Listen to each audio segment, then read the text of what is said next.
Kia ora. Nau mai kei te whare. Welcome to The House, ko Louis Collins aho. Last week, politics was focused on another chapter in the ongoing tensions within Te Pāti Māori.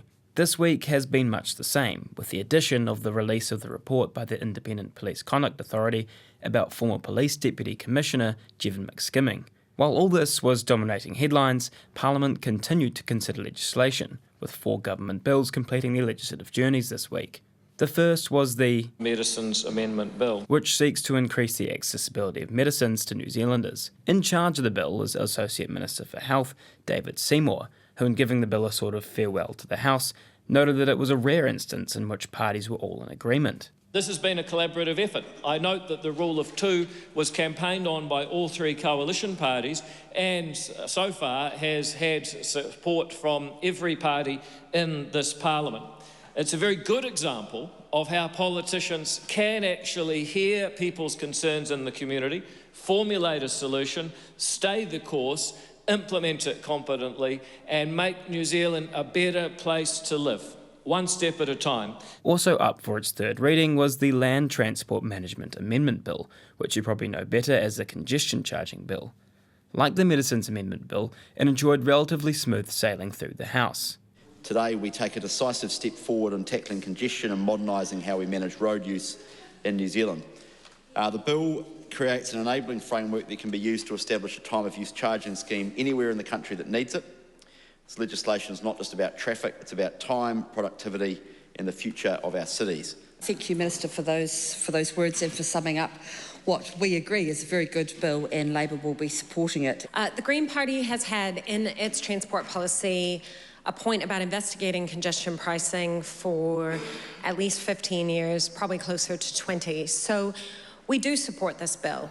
Contrasting those 2 kumbaya moments were 2 other third readings on bills that are highly contentious. The first, the Education and Training Amendment Bill No. 2, gives effect to new government education policy in the form of putting educational achievement at the centre of decision-making. But that's not what's got the opposition all riled up. Here's Penny Simmons on behalf of the Minister of Education, outlining what was added in the committee stage before the third reading.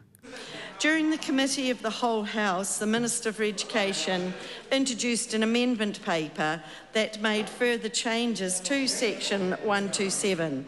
This proposal responded to the government's treaty reference review, which was part of the National New Zealand First Coalition Agreement to a review of all legislative references relating to the principles of the Treaty of Waitangi.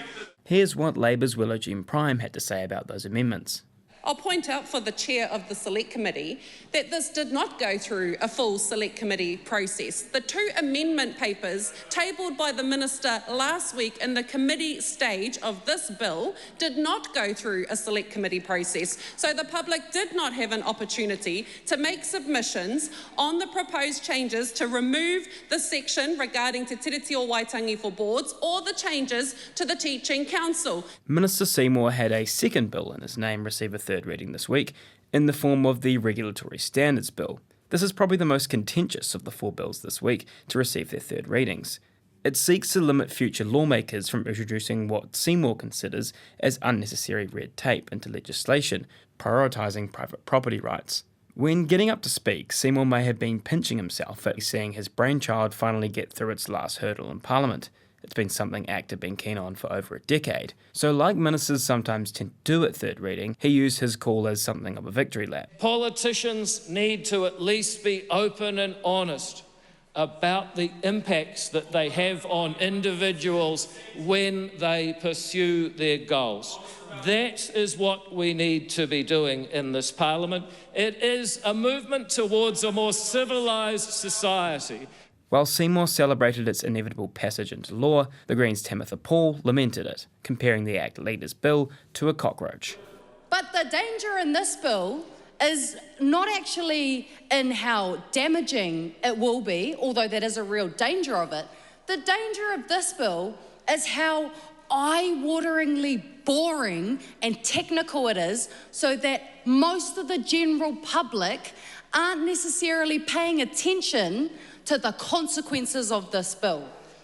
And they'd be forgiven for thinking that it was just a boring old bill, because the ACT Party can't get it by standing on what they really want. So they couch it in legal and technical and constitutional terms to try and get their foot in the door, just like a cockroach. And that's how a cockroach lives, isn't it? In the dark. The Regulatory Standards Bill now just needs to be signed into law by the Governor-General during a process which is called Royal Assent. This is likely to happen next week. I te whakarongo koe ki te whare. You've been listening to The House, a program made with funding from Parliament's Office of the Clerk. Mā te wā.